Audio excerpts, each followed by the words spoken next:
Today, we are looking at a really distinct piece of theology from Rhapsody of Realities by Pastor Chris. Yeah, this one is for January 27th, and the title is A Gift Well Deserved.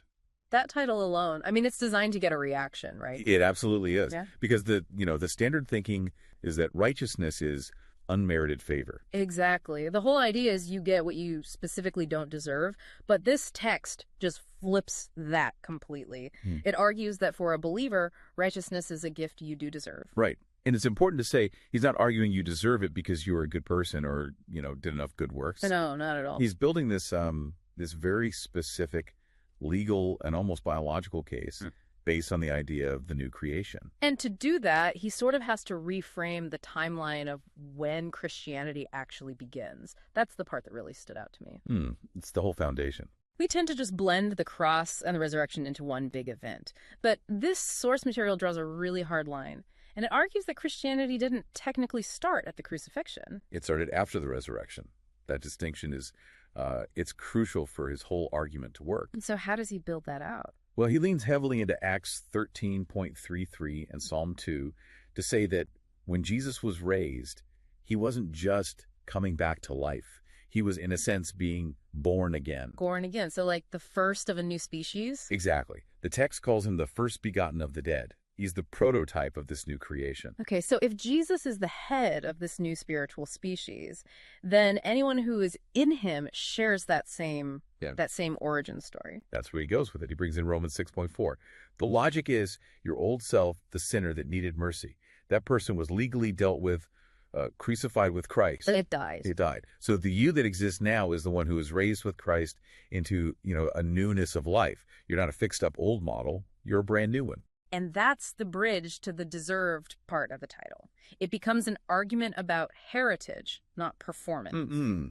Heritage. That's a good way to put it. It's like if you're born into a royal family, you don't earn your title by working hard for it. You deserve it just by virtue of your birth. Yes, that's the analogy. Righteousness stops being this external thing that God applies to you, and it becomes an internal trait. It's part of your spiritual DNA. You deserve it because of who your father is, not because of what you did. And he's careful to layer the legal side on top of this. He says, look, this wasn't free. This gift was purchased.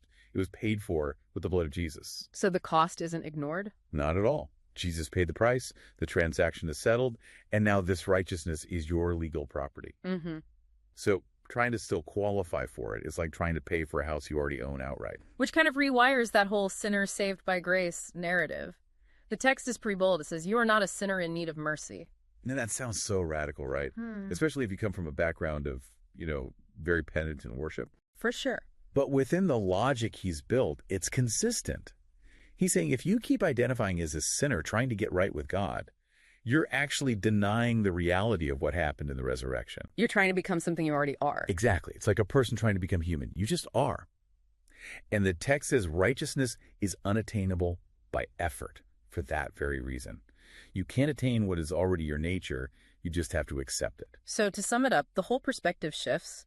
You go from seeing yourself as a sinner who got a surprising pardon to a new creation who was born with righteousness as a standard feature, a birthright. It's a powerful shift. And I think it leaves us with a really good question for you to think about. If righteousness really is your fundamental nature and not a reward for good behavior, how does that change the way you look at your next mistake, your next shortcoming? Do you see it as proof that you're fundamentally flawed or just, a glitch in a system that is already perfect? That's the question to chew on. Thanks for diving in with us. We'll catch you on the next one. We trust you were blessed by this episode. To gain unlimited access to Rhapsody of Realities by Pastor Chris, please download the Rhapsody app using the link myapp.rhapsodyofrealities.org. God bless you.